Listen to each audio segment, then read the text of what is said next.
Nggak ada suaranya?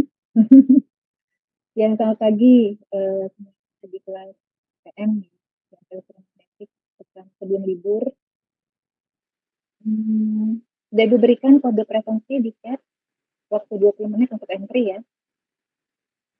Silakan di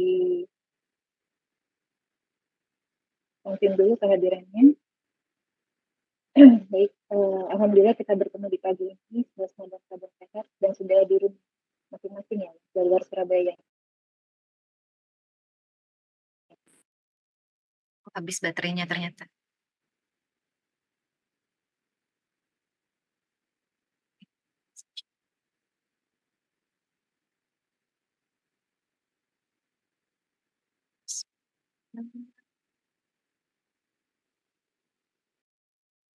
Ya. Suara Ibu jelas ya? Kalau ada gangguan mohon disampaikan langsung, jangan di chat, takutnya tidak kelihatan. Ya, semoga kuliah pagi ini berjalan lancar dan mudah dipahami. Silakan berdoa menekan kita masing-masing. Semua materi sudah Ibu sampaikan di classroom ya, silakan bisa dicek dan dilihat. Jika ada yang kurang jelas nanti bisa ditanyakan.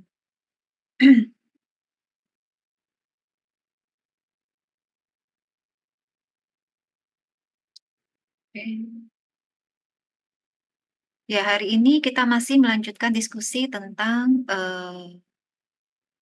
survei GPR ya, Ground Penetrating Radar, fokus kepada processing dan interpretasi. Kemarin sudah kita bahas tentang konsep dasarnya, dan hari ini kita lihat seperti apa basic processing dan interpretasinya mungkin tidak terlalu banyak ya. Interpretasi.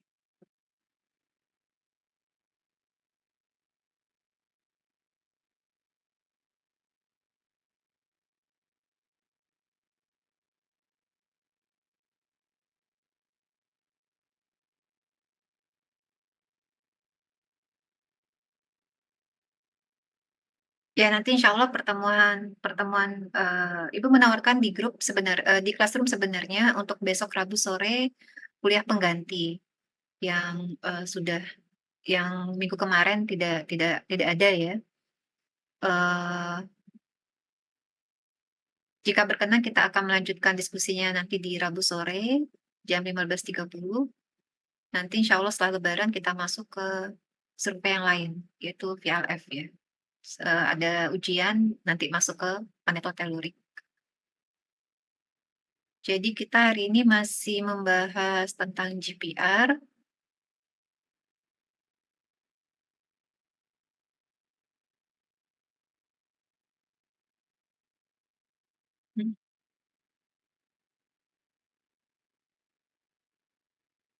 Saya sudah juga disebutkan locally. Oh, ada yang mau merekam ya? Nanti rekam di Ibu aja ya. Ibu rekam saja.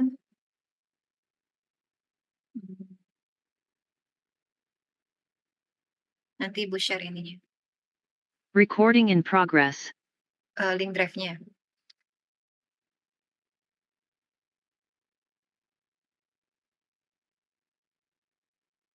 Baik, kita masuk dulu untuk pengenalan beberapa feature-feature bentuk gelombang.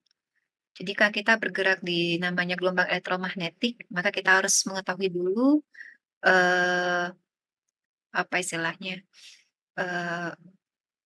feature-feature yang terdapat dalam satu gelombang elektromagnetik. Ada yang kita sebut sebagai wavelet ya. Jadi ini adalah gelombang yang bergerak seperti oscilasi pada durasi yang pendek. Jadi kita sampaikan misalnya wavelet ya. Jadi nanti kita lihat bagaimana oscilasi dari sebuah feature gelombang itu bisa terdiri atas beberapa peak atau beberapa trough ya untuk satu wavelet yang kita jadikan target.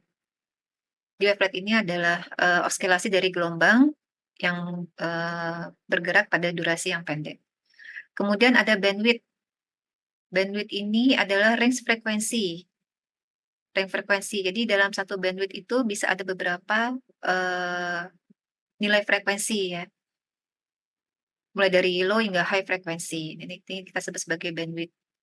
present in the source wavelet. Ini ada di wavelet sumber biasanya ya, range frekuensinya. Kemudian ada pulse width. Ini lebar pulsa adalah time duration of the wavelet. Jadi kalau kita bicara durasi time dari satu kali penjalanan wavelet, kita sebut sebagai lebar pulsanya. Kalau ada panjang gelombang atau spatial length, ini menggambarkan secara fisikal ya, panjang dari satu sinyal wavelet saat merambat di sepanjang medium. Jadi panjang gelombang nanti akan kita kenal ada yang panjang gelombangnya tinggi, ada panjang gelombangnya pendek gitu ya, rendah gitu. Jadi itu nanti akan berkorelasi dengan penetrasinya, sedalam apa dengan wavelet yang panjang dan pendek tersebut. Kemudian central frekuensi, ini correspond to the bandwidth. Ini sangat berhubungan dengan bandwidth ya, range of frekuensi yang digunakan dalam alat GPR kita. Dan ini juga merepresentatif bagaimana perambatannya di bawah permukaan. Di saat kita ingin melakukan sebuah studi di lapangan, hal pertama yang perlu kita ketahui adalah central frekuensinya dulu, sesuai dengan target penelitian kita. Ya. Baru nanti hal lainnya disesuaikan.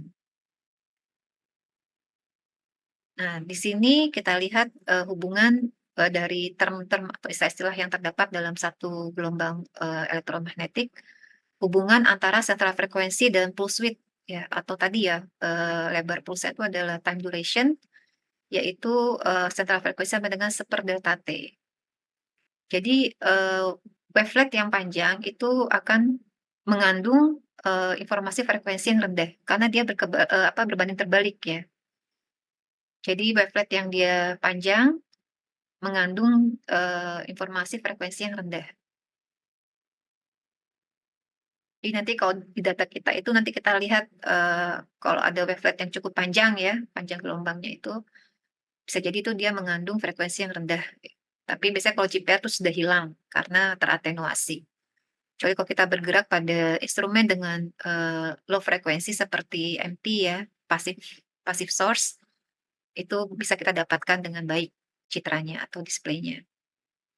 Dan frekuensi GPR itu berkisar antara 100 MHz hingga 1 giga. Ini general range-nya ya biasanya ya. Dan pulse width-nya antara 1 nanosekon sampai dengan 10 nanosekon. Kemudian bandwidth akan naik ketika lebar pulse-nya itu akan turun ya.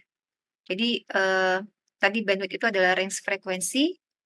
Kalau pulse ini adalah time duration-nya, jadi dia berbanding terbalik. Sama seperti yang rumus di atas ini kan ya. In order to create a wavelet with a longer pulse width, only frequency near the central frequency are needed.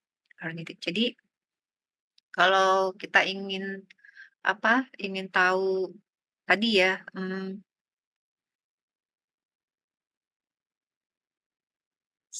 selebar apa atau sekecil apa dari pulsa kita. Nah, ini nanti bisa dilihat dari rentang frekuensi atau central frekuensi dari instrumen kita begitu. Dan nanti akan berhubungan dengan seberapa dalam ya instrumen kita bisa mendapatkan anomali. Jadi pentingnya untuk mengetahui dasar-dasar ini untuk tadi ya supaya tercapai target yang maksimal. Kemudian di sini wavelength akan naik ketika bandwidth-nya juga naik. Jadi kalau kita lihat di gambar ini ya, dalam satu envelope ini bisa terdiri atas beberapa. Kenapa Viko? Maaf Bu, kepencet Bu.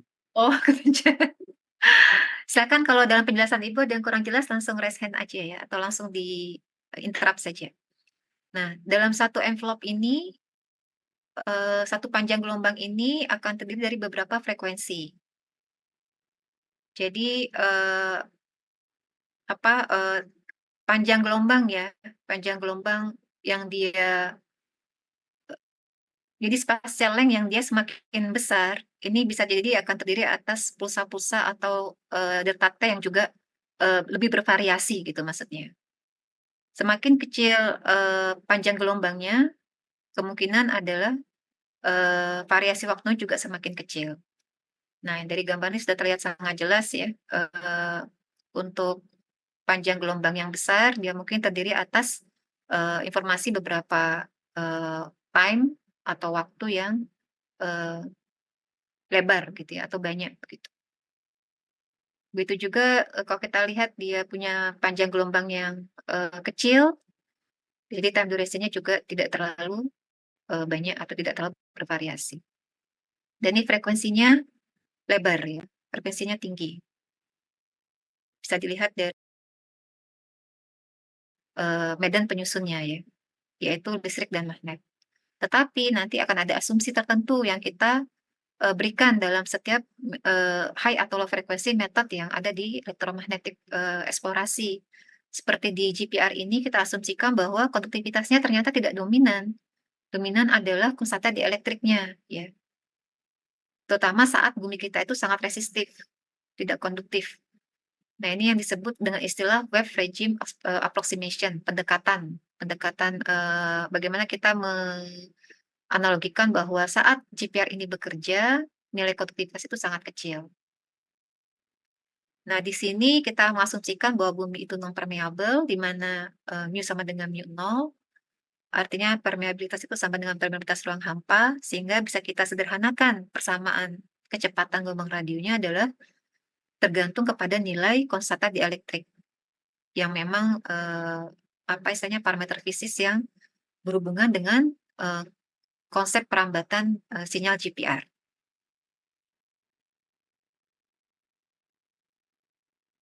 Dan skin depth ini adalah, jarak, perambatan ya saat masuk ke bawah atau ke subsurface kita, dan di mana untuk, yang sangat dalam ini, ada faktor 1/e.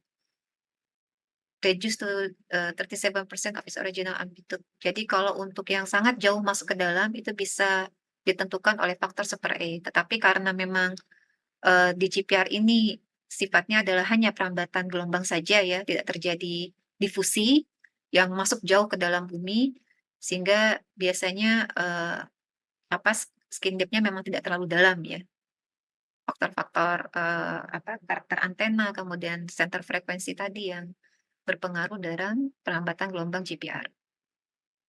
Nah, skin depth di sini secara umum untuk perlambatan gelombang EM adalah disampaikan dengan formula berikut ini.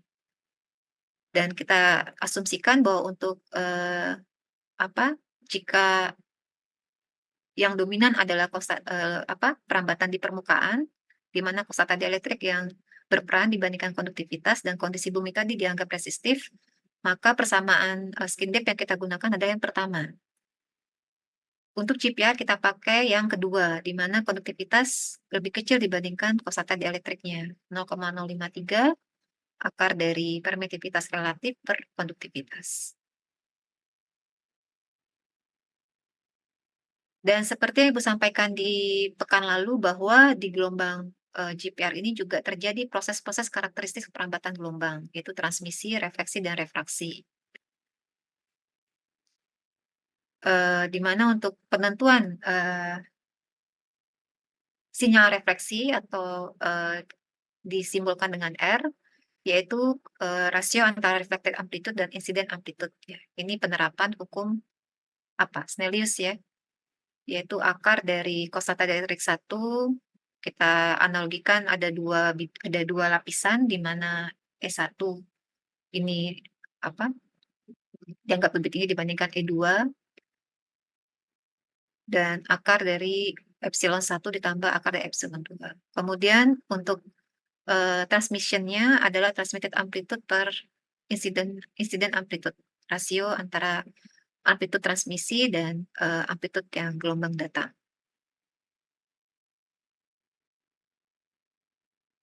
Ya, hati-hati dalam membedakan antara refraksi dan transmisi. Jadi kalau refraksi apa? Refraksi adalah saat gelombang itu dia mencapai sebuah bidang batas ya. Harusnya kan jadi gelombang merambat lurus dalam sebuah jalur begitu, dalam sebuah straight line misalnya, dan saat mencapai sebuah bidang batas, maka dia akan merambat di sepanjang bidang batas itu dan nanti akhirnya akan terpantul kembali. Itu disebut dengan refrak. Tapi kalau transmisi, dia saat melewati bidang batas terus masuk jauh ke dalam bumi, ya. Kalau di sini, seperti dalam gambar ini, berarti yang disimbolkan oleh sudut, theta 2. Dan refraksi dia akan merambat di sepanjang bidang batas. Di mana di sini untuk refraction GPR signal dapat digambarkan oleh hukum Snell. Kemudian di sini bisa kita rubah ya nilai velocity-nya kepada nilai kosata dielektrik. Kita bisa dapatkan hubungan antara permeabilitas relatif bidang 1 dan bidang 2 atau medium 1 dan medium 2 dengan persamaan berikut.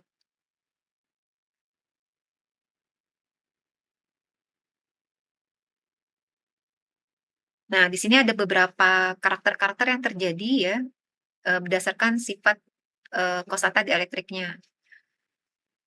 Jadi di sini di mana kosata dielectric permittivity dari lapisan paling atasnya adalah 1, kemudian yang keduanya adalah 4, yang ketiganya adalah 8. Nah, di sini bisa kita lihat beberapa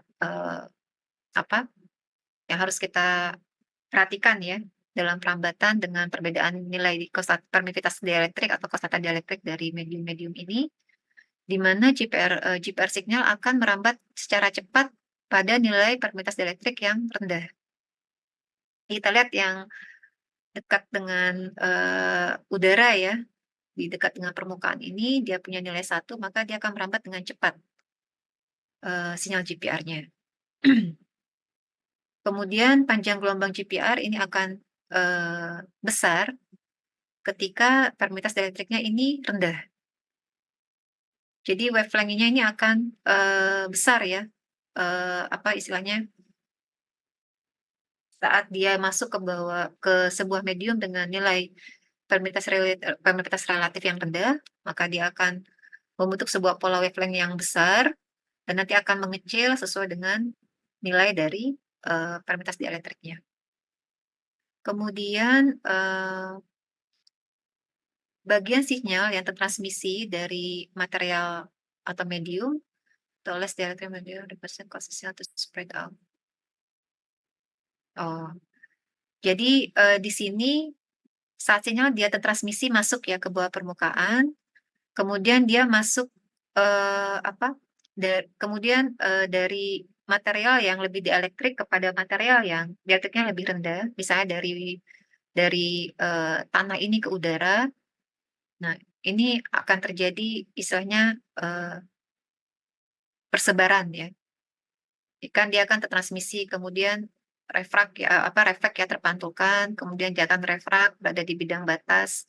Nah, ini akan berpotensi untuk menyebabkan sinyalnya akan menyebar dengan lebih luas. Nah, ini pengaruh dari perubahan kosata dielektrik yang dari tinggi tiba-tiba menjadi rendah begitu.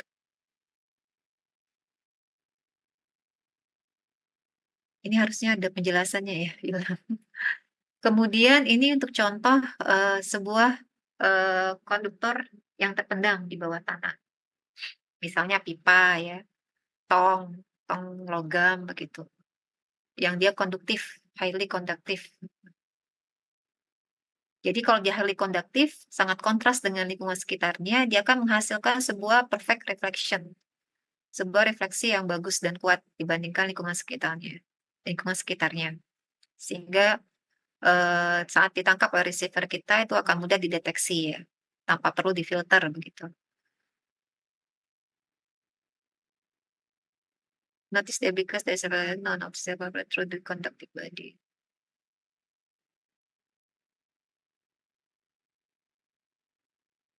Ya, intinya adalah kalau kita punya sebuah objek yang sangat konduktif, itu kita suka ya, kita senang pakai GPR. Apalagi kalau sekitarnya tidak terlalu konduktif ya, bukan lempung atau mungkin bukan water saturated begitu ya, secara mediumnya. Jadi saat kita melakukan, akuisisi, kita akan mendapatkan sebuah betul-betul hiperbola yang cantik ya di data kita, di radargram kita dan, kontras dibandingkan dengan, litologi penyusun, eee, medium yang terpendam ini. Ini ada fenomena scattering namanya. Scattering ini menggambarkan deviasi dari, perambatan gelombang elektromagnetik yang disebabkan oleh non-uniformities. Ada sebuah ketidakselarasan secara lokal di subsurface, target penelitian kita. Prinsipnya, sama ya mungkin dengan beberapa perambatan gelombang di seismik ya. Seismik juga kalau jadi scattering dia akan, apa istilahnya, terjadi seperti pola difraksi ya, acak, membentuk amplitude yang acak. Misalnya dia ketemu sebuah, unconformity atau reservoir yang membaji ya, sebuah ketemu patahan, dia akan membentuk sebuah pola acak. Tapi kalau nanti akan terbaca dalam bentuk difraksi. Nah, kalau di sini fenomena scattering ini, eee, di sini ada contohnya nggak ya?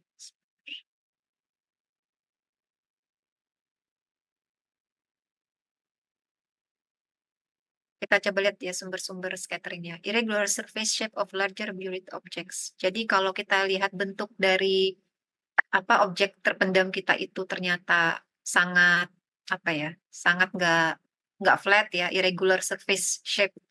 Itu akan membentuk pantulan-pantulan gelombang EM yang nanti akan terbaca amplitude-nya akan acak begitu ya. Jadi scattering ini akan mengaburkan interpretasi kalau tidak difilter ya. Kemudian rocky soils, which are large contributor to the scattering of GPR signal.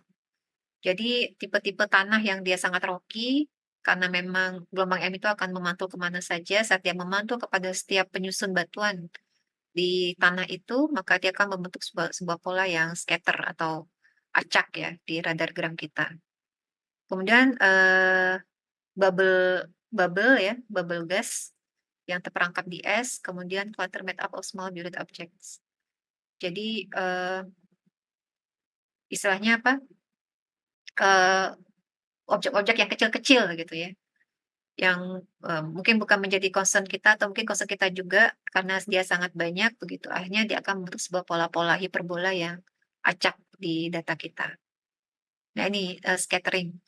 Jadi deviasi dari perambatan gelombang elektromagnetik, tapi ini adalah sinyal sebenarnya ya, bisa jadi sinyal. Tapi ini karena memang, kondisi-kondisi yang akhirnya merambatkan gelombang gelombang elektromagnetik itu menjadi tidak flat atau tidak tidak menjadi random ya, menjadi acak begitu. Ya, so make the interpretation of GPA data more challenging. Jadi satu sisi ini problem, satu sisi juga menjadi sinyal ya bagi kita ya. Nah, mungkin saat perlunya pemahaman awal tentang bawah permukaan juga penting untuk mengetahui nanti, kira-kira hasil datanya bagaimana.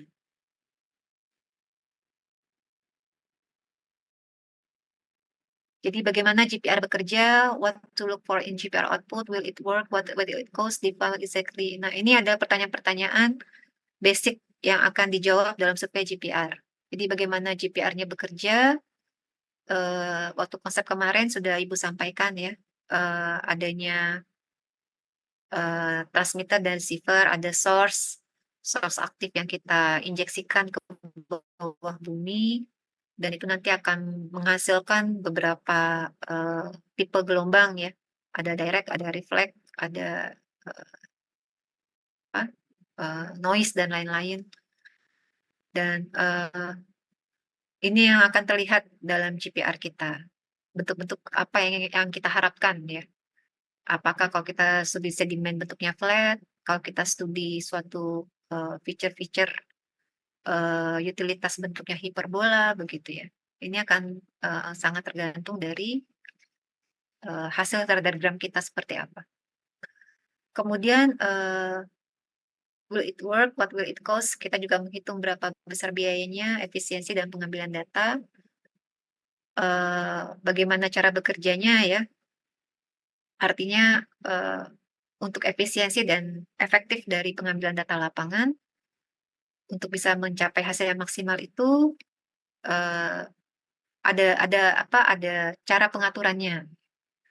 Misalnya kita punya dana sekian ya, dana sekian, kemudian sudah diinformasikan sekian besar areanya begitu ya adik-adik. Tapi kita ingin mendapatkan sebuah capture yang maksimal. Ini mungkin perlu suatu istilahnya planning yang bagus. Biasanya kalau dana cukup kita pakai 2 alat biar cepat gitu kan. Terus kalau butuh survei yang detail berarti kita harus bekerja pada 3D dimensi kayak gitu. Ini nanti sangat tergantung dari apa target kita. Ini juga define what exactly, penting ya di awal, what else do I need to know. Jadi apa hal yang perlu kita ketahui, misalnya adakah noise lingkungan di sekitar itu ya yang mempengaruhi data GPR kita. Atau ada informasi awal tentang bawah permukaan yang perlu kita ketahui. Nah, ini harus komprehensif untuk semua informasi untuk mendapatkan hasil yang baik. Ini kalau kita bicara sebuah kegiatan penelitian GPR yang dalam ya, misalnya penelitian atau proyek ya. Tapi di praktikum pun juga sebaiknya menerapkan seperti itu. Jadi nanti oleh asisten harusnya tidak hanya langsung ambil data, tapi definisikan dulu apa targetnya ya, sehingga nanti saat kita QC data radargram kita sesuai dengan target yang kita harapkan. Baik, kita masuk ke GPR data processing. Jadi beberapa referensi menyampaikan banyak ya panduan-panduan prosedur-prosedur dalam processing data GPR. Ini ada beberapa referensi yang bisa digunakan, ada John M. Bristow di 2003, Daniel 2004. Beberapa requirements untuk processing data GPR yang standar ya, yang proper. Nah, di sini nanti akan kita bahas dari 2 model akuisisi GPR, seperti apa basic processing step-nya. Minimal ya untuk bisa dilakukan. Jadi kita masuk masih di basic, belum di advanced processing dulu. Yang sebaiknya jangan di-skip dalam pengolahannya ya. Ini yang basic harus dikerjakan. Nah, untuk tipe akuisisi reflection profiling mode, untuk semua data, ya kita lakukan simple data editing dulu. Mungkin ada yang mau di-merge, ada mungkin profil arah yang harus diperbaiki ya. Jadi edit yang sederhana dulu dari data-data kita cek kembali adakah yang perlu diperbaiki. Baru kita masuk ke tahap processing, yaitu yang pertama adalah DWOW. DWOW, jadi memperbaiki efek wow ya di data radargram kita. Jadi ini mengangkat long wave part bagian panjang dari sinyal. Jadi ini adalah low frekuensi signal ya adik-adik. Jadi long wave itu adalah low frequency noise yang disebabkan oleh induksi elektromagnetik. Ini biasanya bentuknya noise yang inherent dan non-linear. Inherent ini berarti memang terjadi akibat sesuatu yang tidak bisa dihindari ya, karena vibration partikel di bawah permukaan dan juga dipengaruhi oleh karakteristik antena kita. Jadi electromagnetic induction. Jadi kayaknya Ibu pernah di awal dulu menyampaikan apa itu induksi elektromagnetik ya. Proses mulai dari source hingga transmitter dan bagaimana tahapan dari medan primer ke medan sekunder. Dan sini terjadi efek wow, yaitu low frequency noise. Dan ini harus efek wow ini mengganggu interpretasi. Dia bentuknya seperti hiperbola. Bisa kita filter dia hilang. Itu kan berarti noise ya yang harus dihilangkan. Kemudian efek wow ini juga dia akan menggeser trace kita menjadi bentuk seperti bow shape ya. Bow shape. Jadi kalau di seismic cloud itu seperti multiple akibat dari seabed ya, ada pantulan yang double gitu. Nah, efek wow juga seperti itu, seperti hoop wave. Jadi dia membentuk sebuah pola busur di radargram kita sehingga nanti trace-nya tidak akan smooth ya akibat low frequency noise ini. Kemudian koreksi zero time, kepada zero time. Ini akibat, drift ya. Penyebabnya apa? Jadinya posisi awal reflection kita itu tidak sama, tidak sejajar. Nah, ini harus dikoreksi kepada zero time. Akibat dari perubahan temperatur antara, instrumen dan juga, udara. Ternyata itu mempengaruhi ya, terjadi drift. Jadi perbedaan, posisi. Kemudian, kabel yang rusak, yang juga berpengaruh untuk menghasilkan drift. Dominantly hampir semua GPR itu akan terjadi ya, jadi perlu dikoreksi untuk, waktu nolnya. Kemudian, if high frequency electromagnetic noise is present in the GPR profile, can be reduced by temporal low pass or band pass filter. Jadi, di sini kita bekerja pada low or, low pass atau band pass filter untuk high frequency. Untuk data-data dengan, menggunakan low pass filter, kita mereduce noise ya, untuk meningkatkan enhancing flat or only slightly dipping reflection. Jadi kalau kita lihat ada sebuah sinyal yang dia flat karena ada noise ya, noise yang, tinggi yang dia mengganggu dari sinyal aslinya, sehingga dia mungkin, tidak terlalu kelihatan ya, atau mungkin, tidak sesuai dengan bentuk aslinya. Contohnya mungkin di sini, misalnya kita lihat sebuah pola-pola yang flat atau slightly dipping reflection. Jadi kalau kita lihat misalnya bahwa permukaan kita itu kita tahu dia agak dipping ya. Nah, low pass ini sangat baik untuk bisa memperkuat flat signal atau flat amplitude atau juga dipping-dipping yang dia tidak terlalu curam. Dan dia akan menekan, feature-feature yang, kuat seperti misalnya diffraction hiperbola dan steeply dipping reflection. Jadi kalau steeply dipping reflection atau diffraction hiperbola ini akan terlihat dalam pola yang cukup kuat ya, atau high frequency, ini akan disuppress, akan ditekan oleh atau dihilangkan oleh low pass filter ini. Kemudian, untuk high pass filter ini kebalikan ya, berkebalikan dari low pass, dia akan memperkuat, sinyal-sinyal yang harusnya aslinya dia steeply dipping reflection atau diffraction hiperbola, dan dia akan menekan refleksi-refleksi yang flat, sehingga lebih jelas ya untuk, refleksi yang tadi yang high frekuensi seperti itu. Nah, ini sebenarnya harus hati-hati. Jadi, kita harus tahu dulu center frekuensinya berapa, kemudian bisa kita tentukan nanti, berapa batas low dan high frekuensi yang kita terapkan ya dalam, filter ini. Jadi kita tahu batas bawah dan batas atasnya untuk menghindari hilangnya sinyal-sinyal utama yang menjadi target, penelitian. Kemudian ada migrasi. Jadi,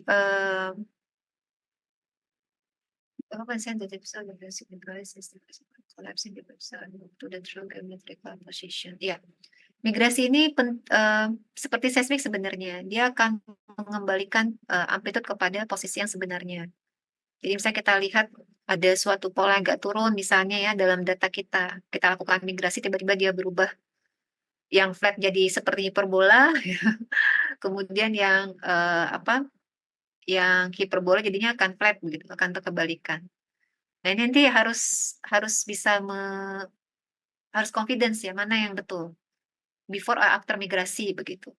Kalau kita yakin setelah migrasi memang di situ secara dekat permukaannya adalah daerah yang, pengendapan ya, berarti ada sinyal-sinyal yang flat, berarti kita anggap migrasi ini sudah, fit atau adjust ya dengan kondisi geologi sesungguhnya.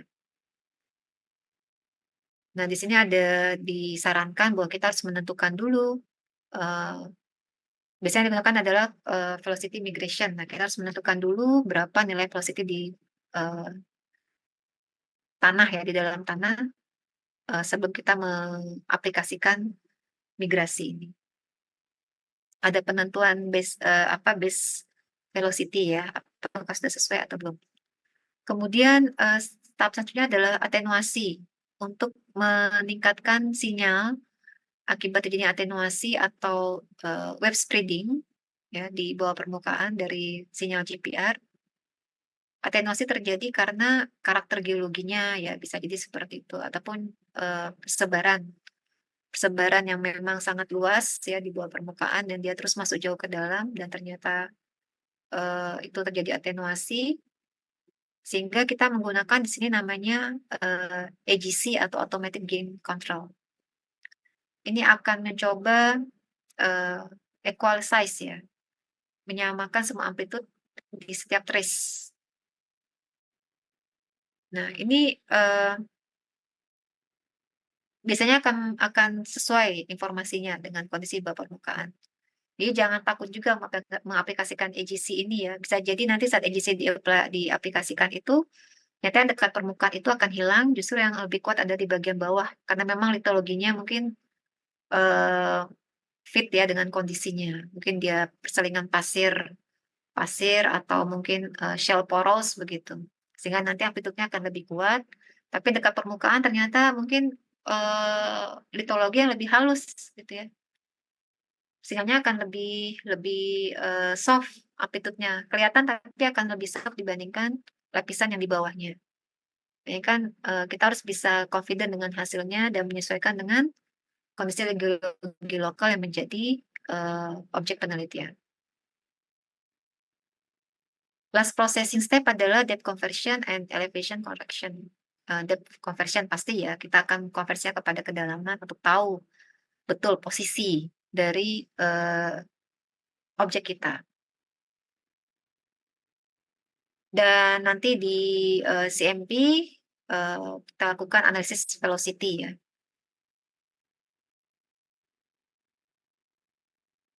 Dan tampilan data GPR ini bisa dalam bentuk color mode or wiggle mode. Kalau wiggle ya dia warnanya hitam putih saja ya atau grayscale seperti itu. Nanti akan terlihat pola-pola wiggle seperti ini. Ya. Bentuk wavelet terjadi wiggle mode kita sebut sebagai wiggle mode karena kita hanya bisa melihat wavelet saja di sini kontras waveletnya ya dari setiap lapisannya.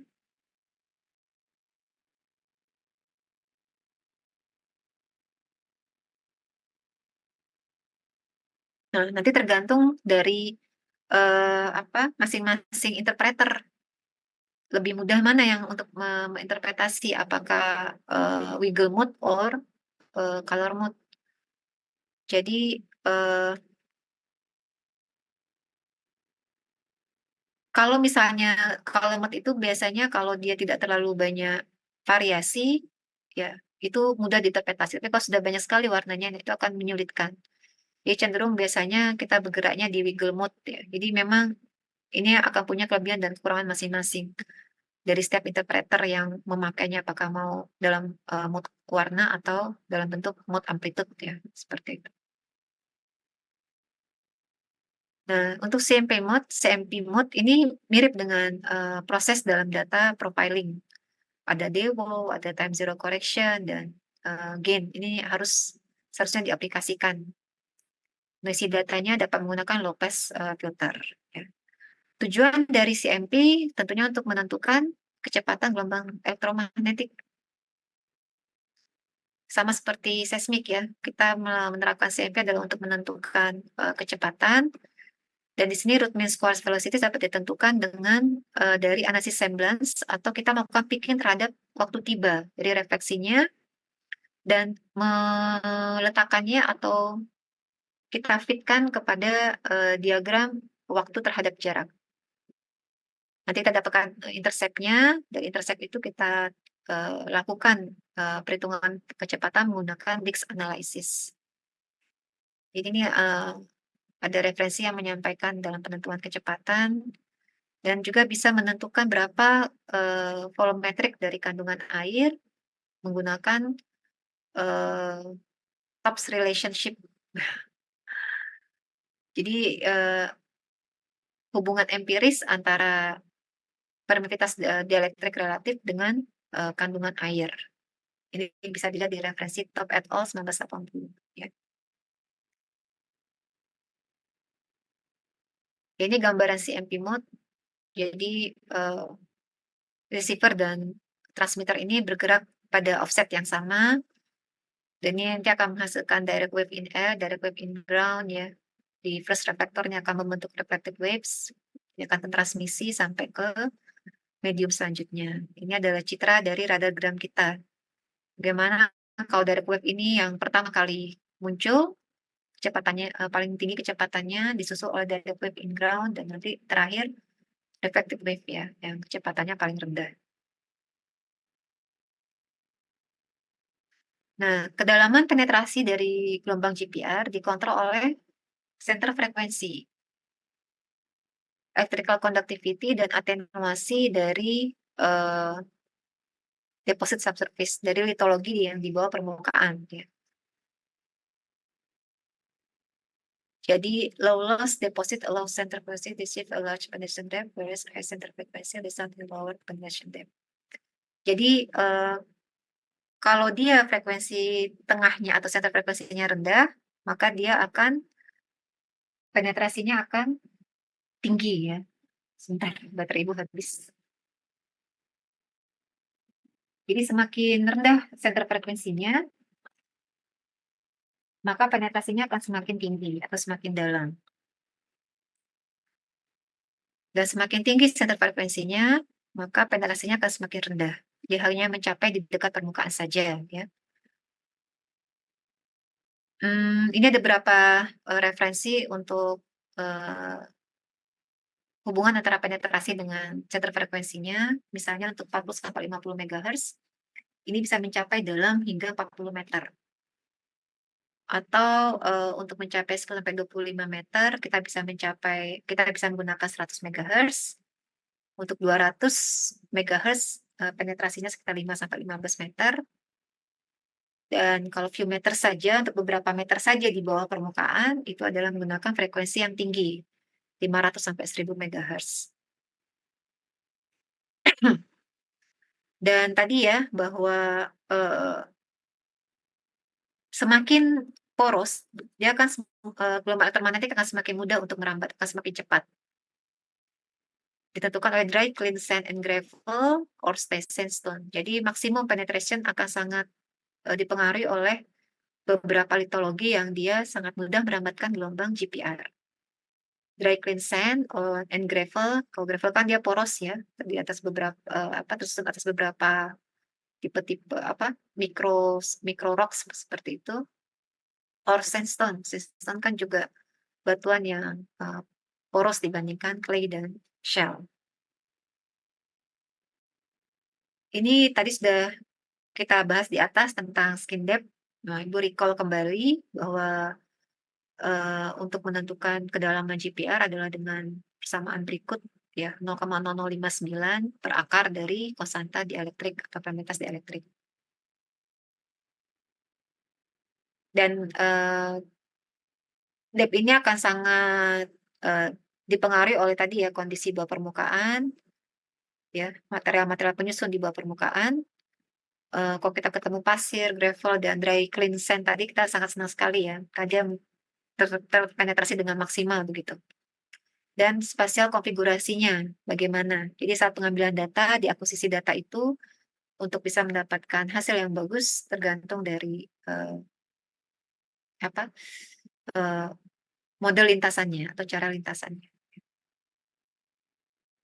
Ini ada acuan juga untuk penentuan penetrasi dari beberapa frekuensi antena. Nah, 1500 ini bisa mencapai maksimum 0,5 ya. 900 1 meter, 400 bisa sampai 4 meter. Yang lebih rendah lagi bisa mencapai 6 meter. Jadi biasanya kalau kita ingin tahu shallow and deep condition di bawah permukaan, kita bisa mengkombinasi dua antena ya. Mungkin kombinasi antara 900 dengan 30 begitu. Atau berapa? 100 gitu ya, 100 dengan 900 misalnya. Nanti tergantung dari target kita untuk berapa dalam. Tapi tadi bisa jadi dalam pun akan terganggu oleh atenuasi ya dan wave spreading dari gelombang elektromagnetik.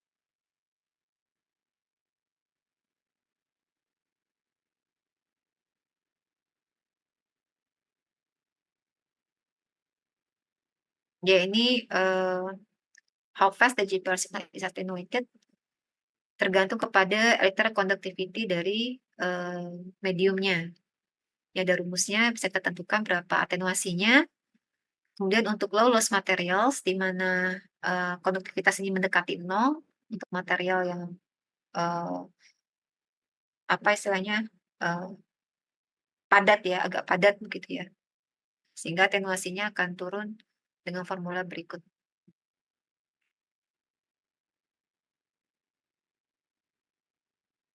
Nah, resolusi vertikal dari data GPR sangat tergantung kepada panjang gelombang. Panjang gelombang, resolusi vertikal. Kemarin sempat kita bahas di konsep dasar tentang resolusi vertikal. Jadi kita bicara tentang seberapa tebal ya targetnya.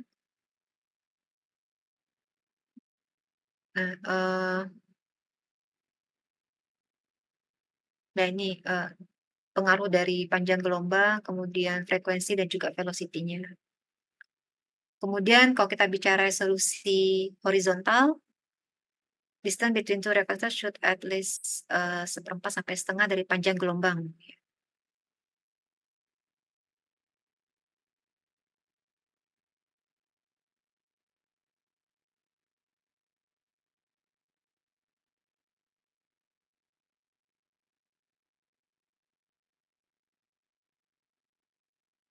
Ini ada cara perhitungan beberapa untuk beberapa contoh litologi. Misalnya untuk ya, setengah panjang gelombang, resolusi vertikal dari dry sand di sini. Dengan kecepatan 0,15 meter per nanosecond, panjang gelombangnya adalah 1,5, 0,75, dan 0,19. Untuk masing-masing tipe antena 50, 100, dan 400. Jadi ketebalan yang bisa kita dapatkan ya untuk dry sand dari masing-masing antena ini adalah sekitar 1,5 ya. Kalau kita memakai 50, 0,75 untuk kalau kita memakai 100 ya dan 400. Jadi atenuasinya bisa kita hitung lebih awal. Berapa kira-kira vertikal resolusi dari data gelombang radar yang kita terapkan. Kemudiin insaturated sand with a lower velocity 0,06 meter per nanosecond. Saturated ini berarti dia tersaturasi oleh fluida ya. Dengan frekuensi yang rendah 0,06. Vertikal resolusinya adalah 0,6 untuk 50 MHz, 0,3 untuk 100, dan 0,075 untuk 400 MHz. Yang kecil ya. Jadi bisa diidentifikasi berapa resolusi vertikal saat kita menerapkan survei GPR.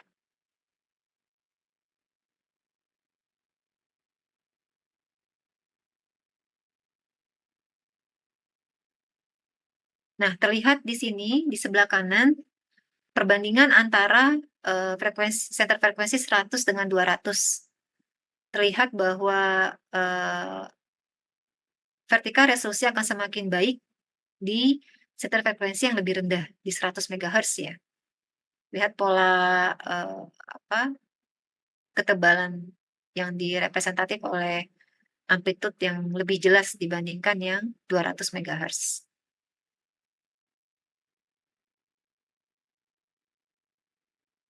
Kemudian lateral resolusi lateral resolution tergantung kepada wavelength ya, propagating lateral aku baca dulu.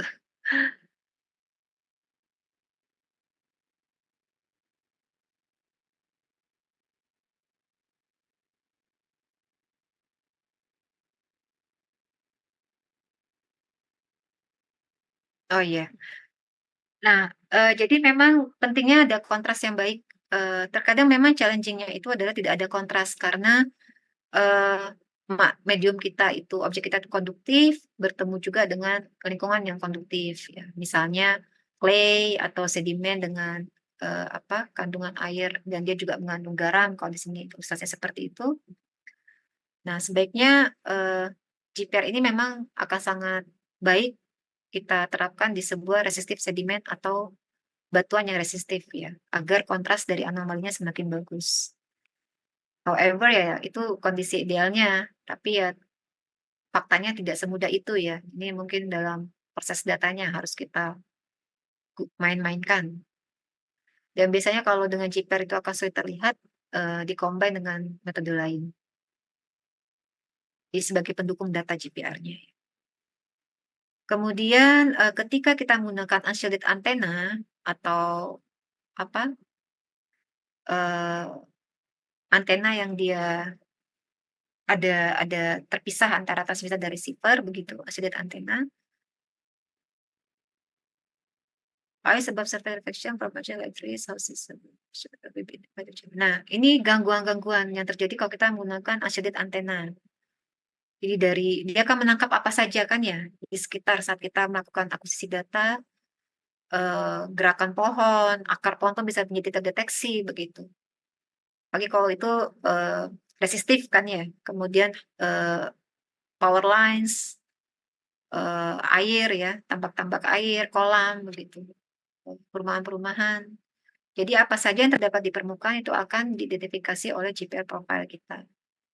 Jadi sebisa mungkin saat akuisisi kita menjauh ya dari sumber-sumber noise itu agar tampilan radar gamnya lebih clear, lebih baik.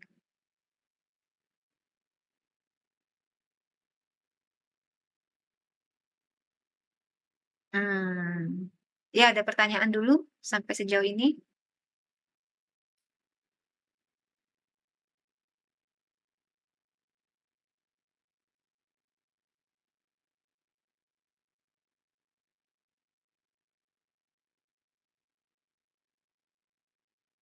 Bagaimana besok mau kuliah nggak? Atau sudah libur? Silakan juru bicara. Mau kuliah apa enggak?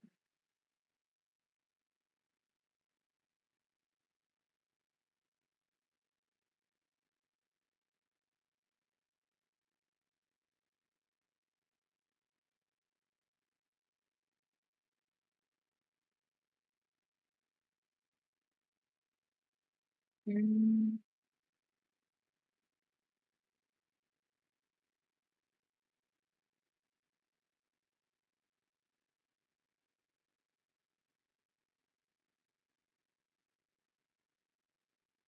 Oh ya Farah sama Zidan silakan. Izin menyampaikan Bu, kalau Ya. misalnya besok di sore hari ada kuliah itu, besok ada jadwal asistensi petrologi sama prinsip Bu, asistennya dari angkatan 2021. Iya, iya. Sudah ada jadwal ya. Iya. Oke. Ada lagi Farah? Sudah Ibu, terima kasih. Online berarti Farah ya? Iya Bu, karena juga sudah banyak yang pulang.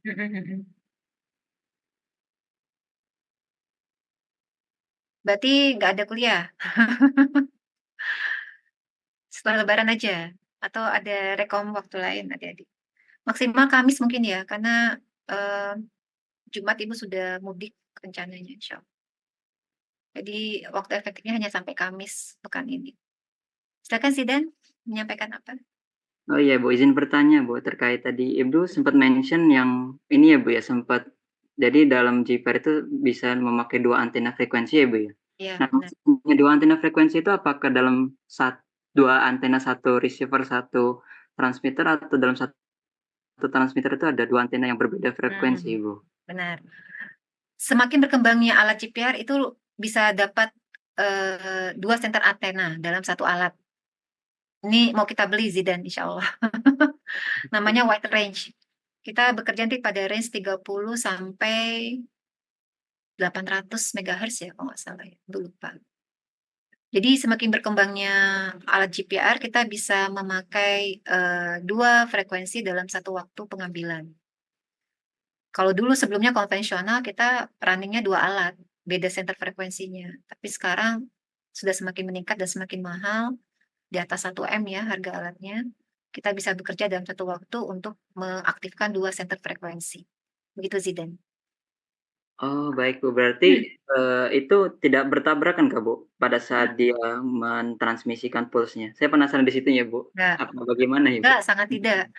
Nanti ini Ibu tidak tahu output-nya ya, apakah akan ada 2 feature, 2 radar gram, low 1 center frekuensi apa yang kita set ya, low dan high frekuensi, ataukah dalam 1 radar gram itu langsung terbaca 2 datanya? Ini Ibu belum tahu output-nya itu. Tidak bertabrakan insyaallah. Oke, Karena Bu. dalam satu pengambilan itu sebenarnya high dan low frekuensi itu akan terbaca semua, berapapun center frekuensinya. Hanya dominannya apa nanti Zidan. Kalau high frekuensi, dominan terlihat adalah amplitude yang dekat permukaan. Tapi kalau dia low, nanti tergantung dekat dan sedalam apa nanti penetrasinya, sekuat apa nanti center frekuensinya. Nah, kalau misalnya target kita 10 meter itu pasti dapat, ternyata teratenuasi, nah kita kuatkan dengan gain misalnya untuk menghasilkan fitur-fitur amplitude yang lebih kuat di kedalaman yang lebih dalam. Itu Zidan. Oke, Bu, baik. Terima kasih, Bu. Ya, sama-sama. Silakan Tidar. Baik Bu. Tadi saya izin bertanya di PPT halaman 27. Itu tadi saya entah ini saya yang salah nyatet atau gimana, saya nyatet itu resolusi vertikal akan lebih baik pada frekuensi yang rendah. Nah, bukannya kalau semakin besar frekuensi maka resolusi semakin jelek gitu, karena kan semakin dalam kan nanti penetrasinya. Oh, iya. Semakin rendah Iya. frekuensinya, resolusinya semakin rendah. Apa tadi? Gimana? Eh, Ibu ngomong apa? bukannya kalau semakin ini Bu, nanti tadi saya nyatet bahwa resolusi vertikal itu akan lebih baik pada frekuensi yang rendah. Nah, bukannya kalau semakin rendah frekuensinya resolusinya maka semakin rendah juga karena kan semakin dalam ya Bu ya Iya, penetrasinya. iya. Ibu highlight yang tadi ya.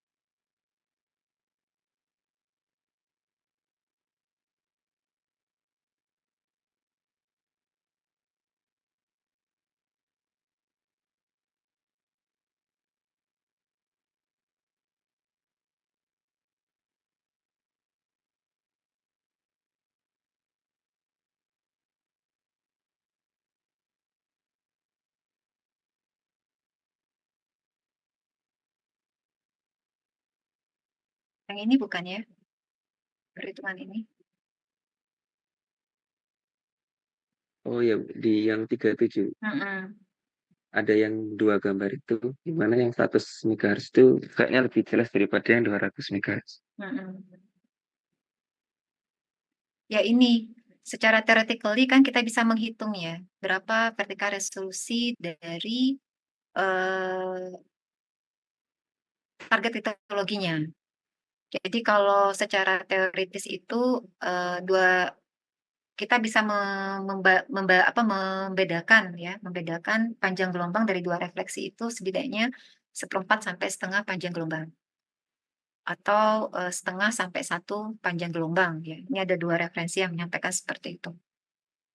Nah, untuk yang setengah panjang gelombang, dia menganalogikan sebuah dry sand dengan kecepatan 0,15.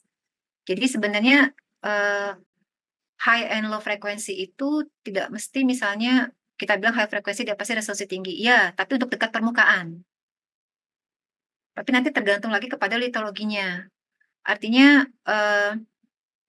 resolusi tinggi kalau kita bicara high frekuensi, kalau kita bicara dekat permukaannya atau jauh dari permukaan.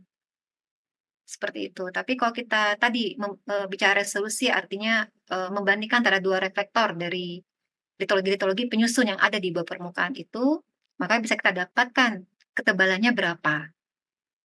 Jadi kalau di sini untuk high frekuensi ternyata nilainya itu adalah 0,19 dengan velocity-nya adalah 0,15 meter nanosekon. Ya mungkin posisi dry set ini agak jauh dari dekat permukaan misalnya ya. Nah kita memakai center frekuensinya 400. Mungkin dia di medium kedua atau medium ketiga misalnya, Tigar.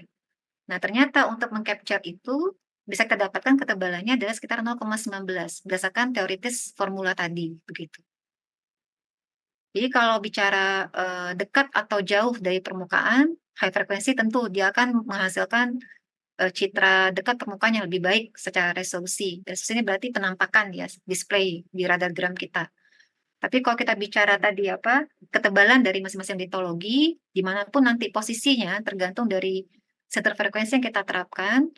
Nah, kita bisa hitung berapa kira-kira minimum ketebalan dari masing-masing litologinya kayak gitu. Contoh lain adalah saturated sand ya.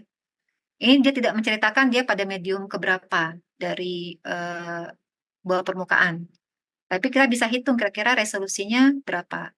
Jadi kalau misalnya 50 MHz, oh berarti kemungkinan agak dalam ya mungkin ya posisi dari deposit ini, saturated sand ini. Ternyata vertical resolusinya ada sekitar 0,6 meter kalau kita memakai antena 50 MHz begitu. Jadi kalau adik-adik sudah tahu litologi penyusun bawah permukaan, kita bisa hitung-hitungan dulu nih kira-kira dapat ketebalannya berapa ya dengan frekuensi antena yang kita punya. Kita punya 400 MHz ya. Kemudian kita ukur nih daerah dengan litologi yang sudah clear, yang sudah kita ketahui, dan kemungkinan nanti dalam penampakan depth-nya itu bisa jadi akan tertangkap adalah sekian ketebalannya, sekian resolusinya. Tapi nanti yang cita-cita dekat permukaan itu akan lebih jelas. Nah ini nanti akan tergantung lagi kalau kita seperti Bu sampaikan saat kita lakukan filter ya, kita lakukan time zero correction, kita lakukan band pass filter ya. Ternyata yang dekat permukaan itu menjadi hilang gitu aja, jadi blur. Yang tadinya kita harapkan menjadi lebih jelas, ternyata lebih blur. Nah bisa jadi yang litologi yang dekat dengan udara itu, dekat permukaan itu, dia lebih lebih halus ya, lebih halus sehingga nanti perambatan gelombang EM-nya itu lebih sulit, lebih lambat dibandingkan di bawahnya. Ya mungkin lebih gravel ya, atau lebih dry sand misalnya, dengan poros-poros batuan yang lebih masif. Cukup jelas nggak ya, Tigar? Oh ya, udah jelas. Terima Ya, kasih. jadi jangan digeneralisasi bahwa high frekuensi resolusinya tinggi ya. Terima kasih adik-adik pertanyaannya. Baik, sebenarnya Ibu masukkan slide yang bisa diangkat untuk jadi diskusi ya. Sebentar Ibu cek dulu. Kayaknya salah masukin slide-nya. Di sini apa ya?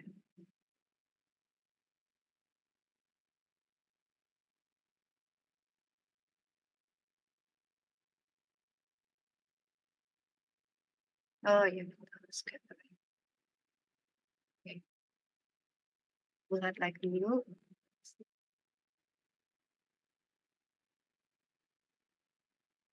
Nah, ini yang Ibu sebut tadi efek scattering ya. Dan ini normal terjadi pada gelombang EM, baik yang dari satelit biasanya kan efek scattering dari permukaan bumi, ataupun pantulan-pantulan dari selain topografi juga dari geomorfologi bumi kita ya, mungkin bertabrakan dengan gunung, apalah ya, bukit dan sebagainya. Kalau kita bicara REM atau dari satelit atau dari airborne ya begitu. Nah, ini kita bicara di bawah permukaan. Jadi di sini alat GPR kita ya unshielded, ini ada transmitter dan receiver yang terpisah, 2 antena. Ini memancarkan gelombang EM. Kemudian dia saat bertemu dengan sebuah objek ya. Nah, ini akan memantulkan gelombangnya ke arah receivernya. Disebut sebagai incident field ini. Nah, di sini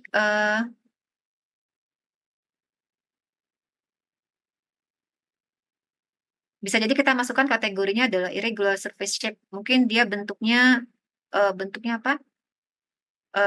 Yang lebih lebarnya kan di sini ya. Nah, lebih lebarnya di sini.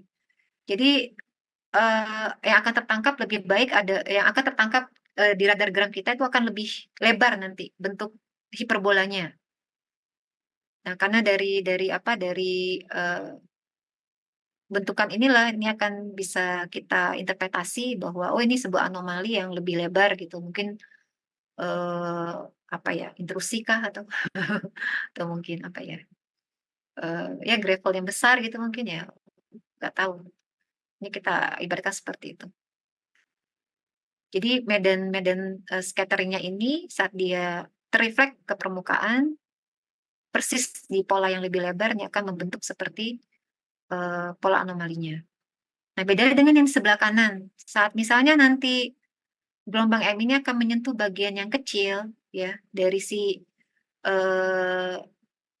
anomali ini, justru yang akan terrefleks adalah bagian yang besarnya.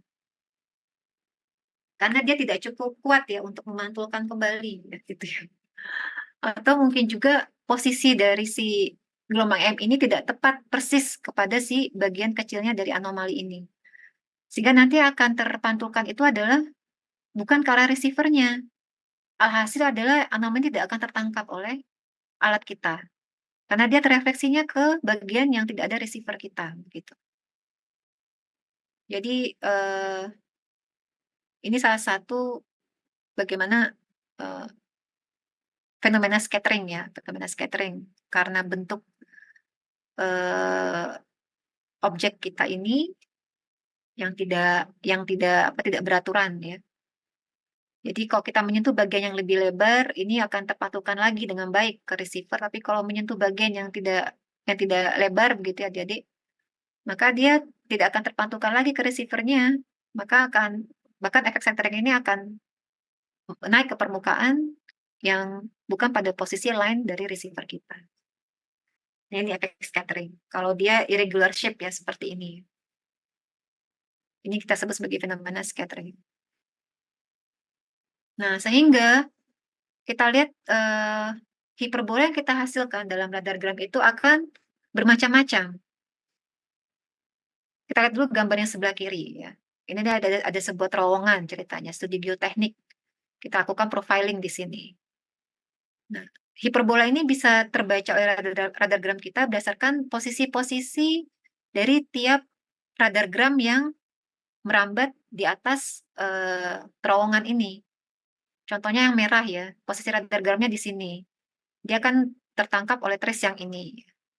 Kemudian saat sudah tepat posisinya di atas objek kita, maka dia akan ada di puncak dari hiperbolanya. Saat bergeser lebih kanan lagi dari objek kita, dia akan membentuk dippingnya ya, atau stepnya atau lerengnya. Jadi paham ya bagaimana bagaimana hiperbola ini bisa terbentuk dan semakin dekat dengan objek, maka waktunya akan semakin cepat juga ya. Terlihat di sini time yang puncak hiperbolanya ini lebih cepat dibandingkan time saat berada di posisi awal lembah hiperbolanya.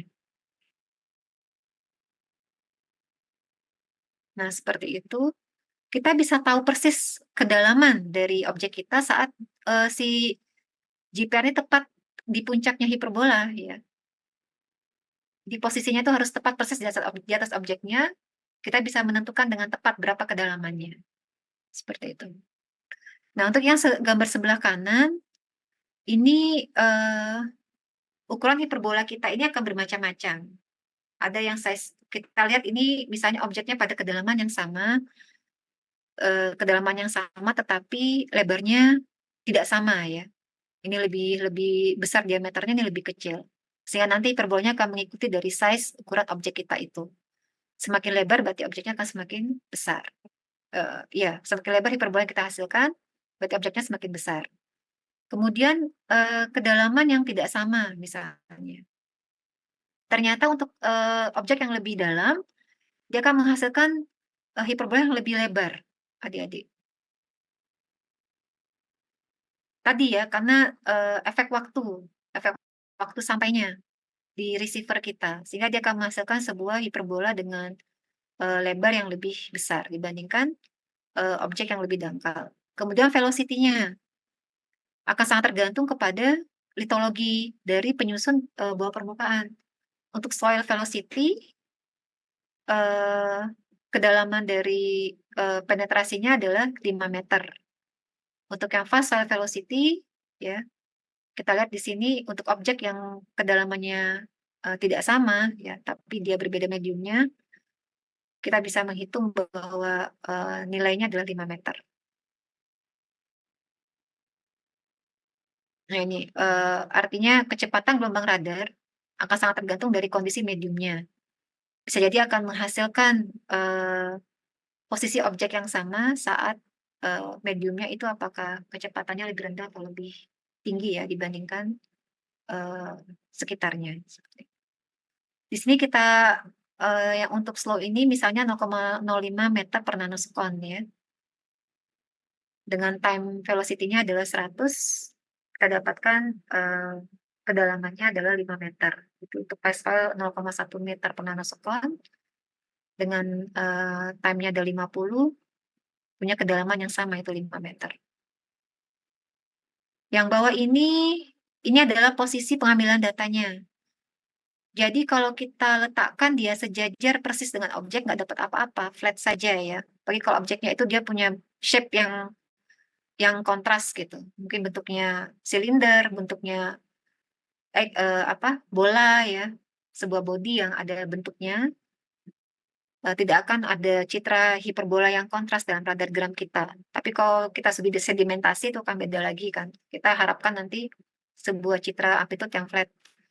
Nah ini kita harus merunning alat radar kita itu dalam posisi-posisi yang ada sudutnya. Apakah dia tegak lurus, apakah 60 derajat atau 45 derajat terhadap objek. Dan ini akan menghasilkan sebuah lebar hiperbola yang bervariasi juga adik-adik. Kalau dia 90 akan menghasilkan bentuk yang fit ya, sesuai dengan diameter aslinya dari objek itu. Kalau dia 60, maka lebar hiperbolanya akan lebih besar lagi. Kalau dia 45, lebih besar lagi. Tapi kita yakin ada sesuatu, minimal itu ya. Ada hiperbola, ada sesuatu gitu. Nanti berapa besar kecilnya ukuran diameternya ya itu nanti urusan selanjutnya ya. Tapi yang penting kita bisa menganalisis posisi kedalaman dari anomalinya ada di situ gitu ya.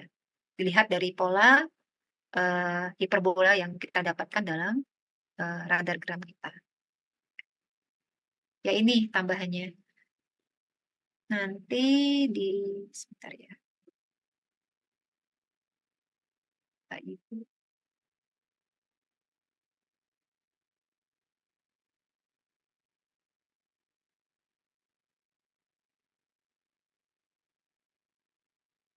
Ya Ibu nggak terlalu fokus ke interpretasi, karena interpretasi relatif mudah ya. Tadi kita bisa membedakan hiperbola dan tidak hiperbola, yang penting ada hiperbolanya. Kalau misalnya kita studi reservoir air, berarti kita harus melihat sebuah kontras air dengan resistif resistif litologi di atasnya begitu.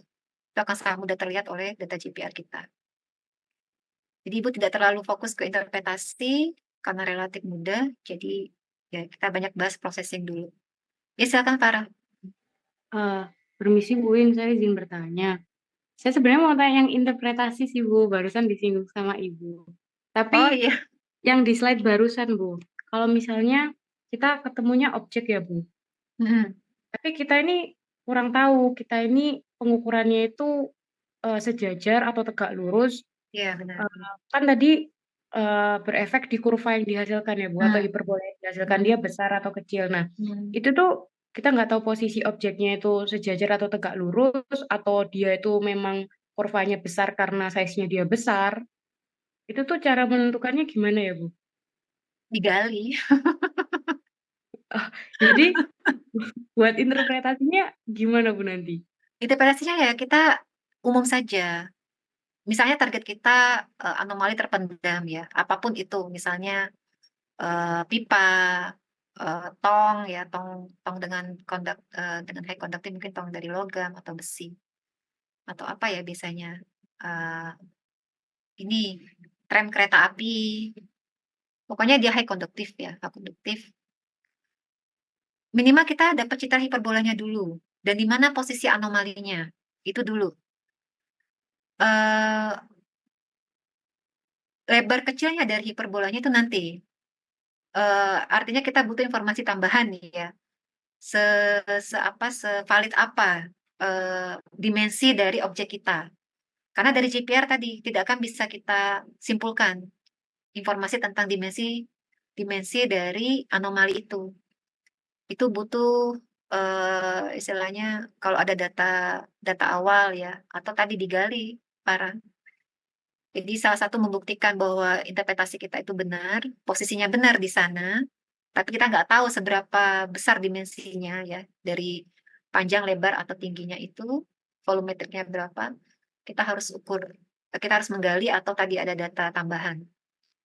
Jadi nggak bisa ada data geofisik Farah kecuali dengan kita gali atau tadi ada data pendukungnya. Jadi memang harus punya, memang kalau kita nggak punya data awal yang baik ya, hanya kita akan ini saja, gambling saja kan. Yang penting ukur dulu. Makanya kenapa perlunya desain pengukuran yang dia ada cross dari beberapa arah ya adik-adik. Untuk tadi mengantisipasi bahwa lintasan kita bisa coverage dari semua posisi. Ada yang tegak lurus, ada yang agak miring ya. Sudutnya mungkin di 45 kan atau 60 kan begitu. Ada yang cross supaya untuk meminimalkan tadi sakit akusisi bisa mengcapture, bisa mengcover dari semua sudut objeknya. Bisa jadi dalam tegak lurus kita nggak dapat, tapi nanti kalau kita agak miringkan dapat gitu ya. Tadi karena efek scattering tadi ya objeknya itu. Nah, kalau misalnya nggak dapat apa-apa ya berarti rubah akusisi desainnya karena dari informasinya ada sesuatu di situ ya. Misalnya dari informasi PU atau mungkin masyarakat yang menyampaikan. Wah, nggak dapat apa-apa radar geramnya. Akusisi ulang ya. Rubah desainnya. Nah, ini yang memang butuh beberapa kali survei mungkin ya dalam pengambilan data itu. Ya begitu Farah. Jadi izin konfirmasi ya Bu. Jadi Ya. untuk tingkat akurasinya itu bisa dibilang metode GPR ini nggak bisa berdiri sendiri ya Bu? Ya. Semua sih. Semua kok Farah. Kalau kita bicara InkCase, ya kalau bicara GPR. Jadi sebenarnya kalau bicara dimensi, semua metode geofisik itu nggak bisa memvalidasi itu. Hampir semuanya. Ada nggak yang bisa? Coba kasih tahu Ibu. Gravity pun masih belum tentu benar-benar fit. Misalnya kita bicara patahan ya, patahan dari data filter residual atau regionalnya.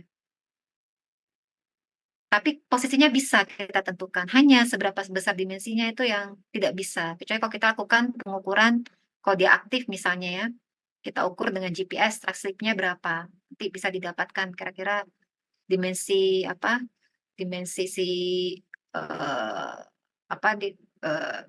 blok yang turun dan naik itu berapa dari data GPS itu mungkin. Ada penurunan rumus empiris yang bisa dilakukan.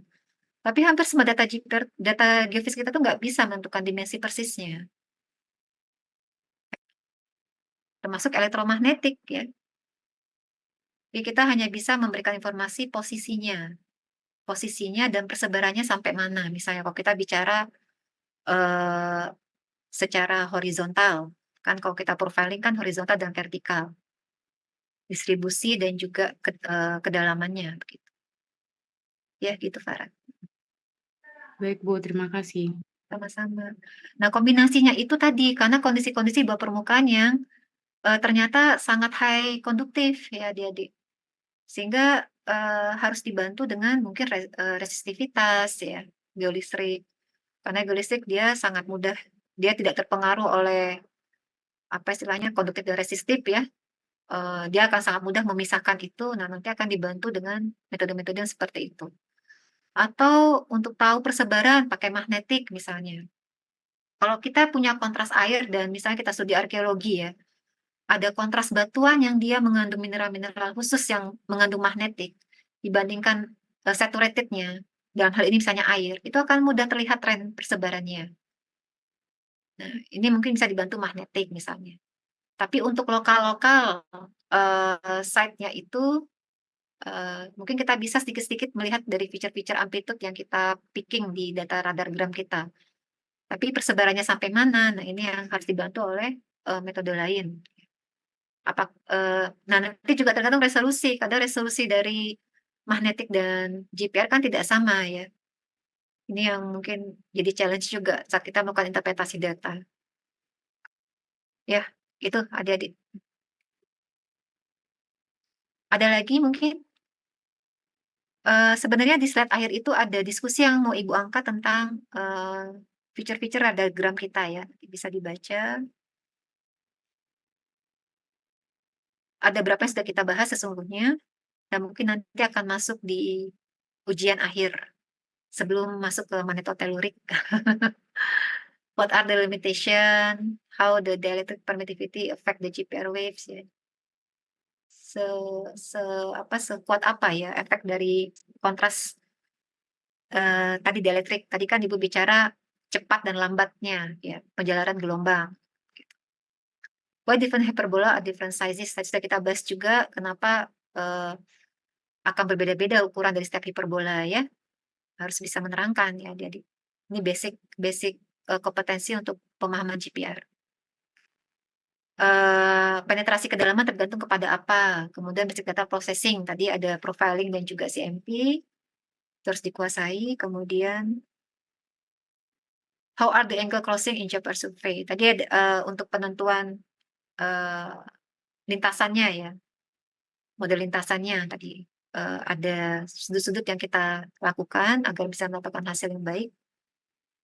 Dan bagaimana V-shape ini terbentuk? Tadi tergantung kepada size ya, dimensi dari objeknya. Kalau nggak ada V-shape-nya berarti mungkin posisi lintasannya atau ya faktor lainnya yang terjadi di bawah permukaan saat melakukan akuisisi GPR. Kemudian makna dari low and high pass filter. Ini istilahnya adalah summary dari apa yang kita bahas di set yang tadi Ibu sampaikan. Pertanyaan-pertanyaan mungkin muncul saat kita memahami konsep dasar GPR ya. Ini akan sangat bermanfaat nanti kalau kalian melakukan studi kulab terpadu atau tugas akhir nanti di lapangan.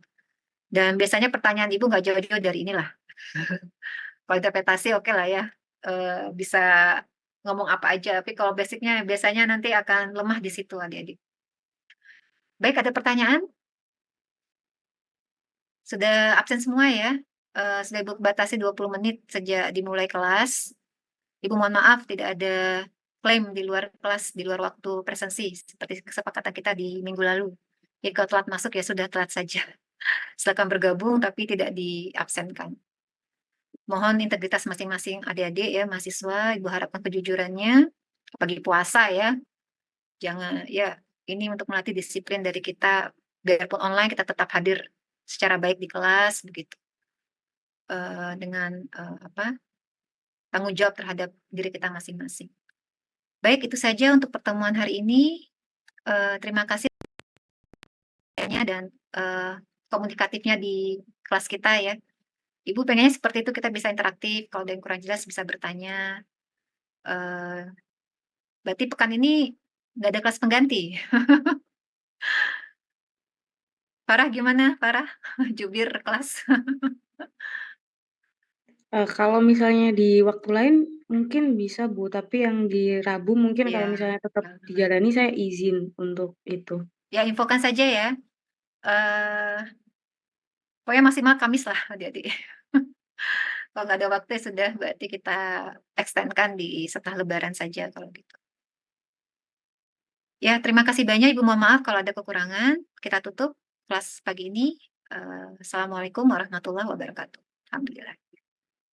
Waalaikumsalam warahmatullahi wabarakatuh. Waalaikumsalam warahmatullahi wabarakatuh. Terima Terima kasih kasih Bu. Bu. Ya, sama-sama.